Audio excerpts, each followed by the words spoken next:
Hi, and welcome back to Grandpa Jimmy Barbecue. I am in week 3 of my self-imposed Corona quarantine, and yesterday I made my weekly visit to the grocery store. I just go once a week. I don't hoard things or stock up too much, but I found this delicious pork butt, and that's what we're going to cook for you today. It's inexpensive, it's very easy to make, and it's delicious. You'd be surprised how easy this is and how good it is on the pellet grill. So here we go. So here we've got a 5-pound pork butt, and it's also known as a Boston butt. And for you beginners out there, it does not come from the butt. This is the shoulder of the pig. So the very first thing we're going to do is we're going to season it and put all kinds of seasoning all over it. You got to make sure you get in all the cracks and crevices. Season it really heavily. And I am using Grandpa Jimmy's 5-shot Wapatuli rub, which is really easy to make.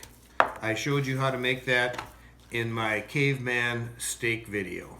So get this all seasoned up, and we'll put it out on the grill. Make sure you get in all those cracks and crevices.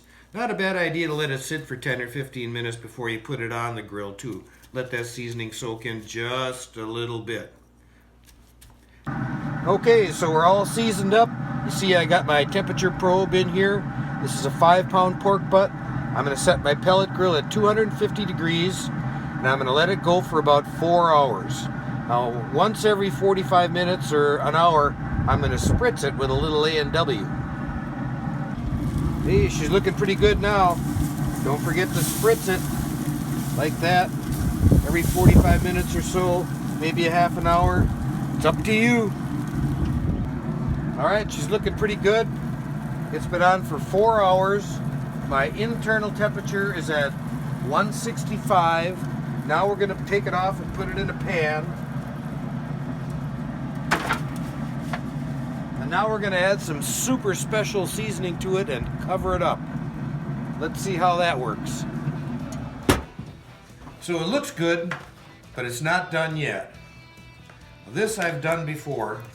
My pan is a little bigger than the piece of meat that I have for it. But I'm not going to go to the store and get another new piece.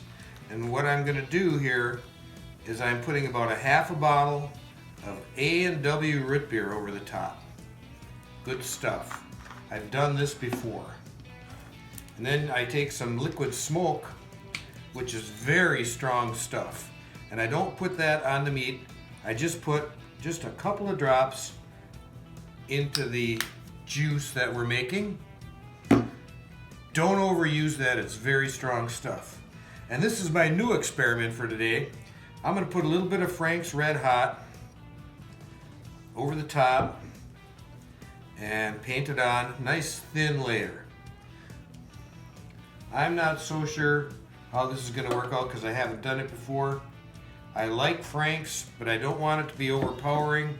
I just want you to get that delicious Frank's Red Hot flavor. That's probably enough. I'll paint it all around. And that's all you have to do. It's very, very easy. Doesn't take much work at all. So now what we're gonna do is we're gonna cover it up and put it back on the grill until the internal temperature reaches 195. Pretty easy. So it's been on the grill at 225 for about another 2 hours, and you wait till the internal temperature gets to 195. That's where we're at. So we take out our temperature probe, and it's done, but it's not done because we have to let it rest. Don't skip this step. I'm going to put it in the cooler and let it rest for at least an hour. Keep it covered. Just put it in the cooler. Let those juices soak in. And in about an hour, we are going to have a wonderful supper.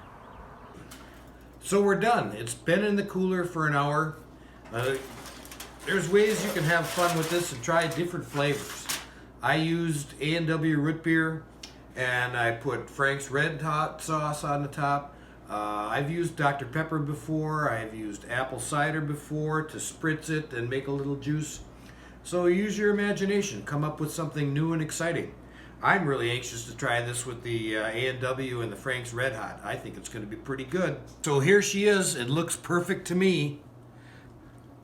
Oh, look at that. The bone just slides right out. That's how you can tell when it's done just right. A lot of people like to completely shred their pork. I kind of like to take it off in little bigger chunks to make sandwiches rather than completely shredding it. Look at that. Oh man. Just looks absolutely delicious. Got that juice down on the bottom. See how easy it is to make a good pork butt? Just falls right apart. Tender, juicy meat. You can experiment with different flavors. Very easy to make. Oh, this is going to be a good supper. Gotta try one of these pieces. Oh my God. This is some delicious stuff. So we're done for the day, boys and girls. I hope you had a good time, and I hope you learned a little something. A good pork butt takes a while, but you've got nothing else to do if you're sitting home quarantined like I am, and you can experiment with different flavors that you like. Turn it into a fun day. It makes a great meal too. So it's that time again, boys and girls. Time to get out your crayons and color my ass out of here. Gonna enjoy my Corbel Brandy Old Fashioned. So good luck, God bless, and remember the golden rule. Cheers, everybody.